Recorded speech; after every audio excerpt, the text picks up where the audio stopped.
রাজধানী ঢাকাসহ দেশের বিভিন্ন অঞ্চলে গত কয়েকদিন ধরেই বৃষ্টি, বজ্রপাত ও দমকা হাওয়ার প্রবণতা দেখা যাচ্ছে। কখনো হালকা, কখনো মাঝারি, আবার কোথাও কোথাও ভারী বৃষ্টিতে জনজীবনেও দুর্ভোগ তৈরি হয়েছে। এর মধ্যেই শুরু হয়েছে ঈদুল আজহার ছুটি, ঘরমুখ মানুষের যাত্রা, পশুর হাট ও কোরবানির প্রস্তুতির মাঝে অনেকের প্রশ্ন, ঈদের দিন আবহাওয়া কেমন থাকবে।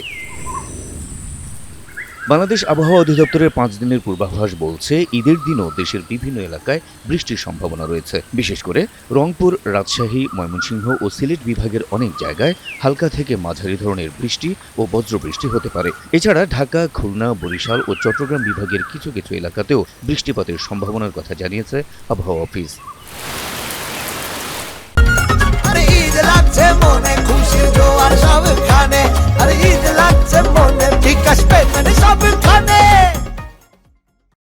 আবহাওয়া অধিদপ্তর বলছে, মে মাস সাধারণত বজ্রঝড় ও কালবৈশাখীর জন্য পরিচিত। এ সময় গভীর সঞ্চালনশীল মেঘ তৈরি হয়, যা অল্প সময়ের মধ্যে ভারী বৃষ্টিপাতের কারণ হতে পারে। তবে ঈদের দিন ঢাকায় ভারী বৃষ্টির সম্ভাবনা তুলনামূলক কম বলেই আভাস রয়েছে।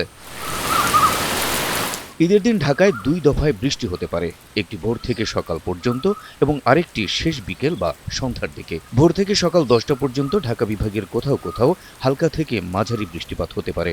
তবে সকাল গড়িয়ে দুপুর ও বিকেলের বেশিরভাগ সময় আবহাওয়া তুলনামূলক স্বাভাবিক থাকার সম্ভাবনাই বেশি। ঈদের দিন ঢাকায় সম্ভাব্য বৃষ্টিপাতের পরিমাণ হতে পারে সর্বোচ্চ ১০ থেকে ২০ মিলিমিটার। সেটিও ঢাকা বিভাগের কয়েকটি স্থানে সীমাবদ্ধ থাকতে পারে।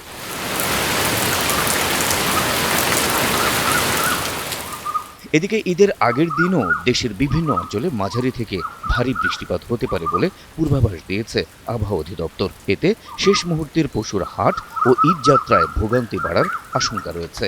সব মিলিয়ে এবারের ঈদে তীব্র গরমের বদলে কিছুটা স্বস্তির আবহাওয়া থাকতে পারে। তবে বৃষ্টি ও বজ্রপাতের সম্ভাবনা থাকায় বাইরে বের হওয়ার সময় ছাতা বা রেইনকোট সঙ্গে রাখার পরামর্শ দিয়েছেন আবহাওয়াবিদরা।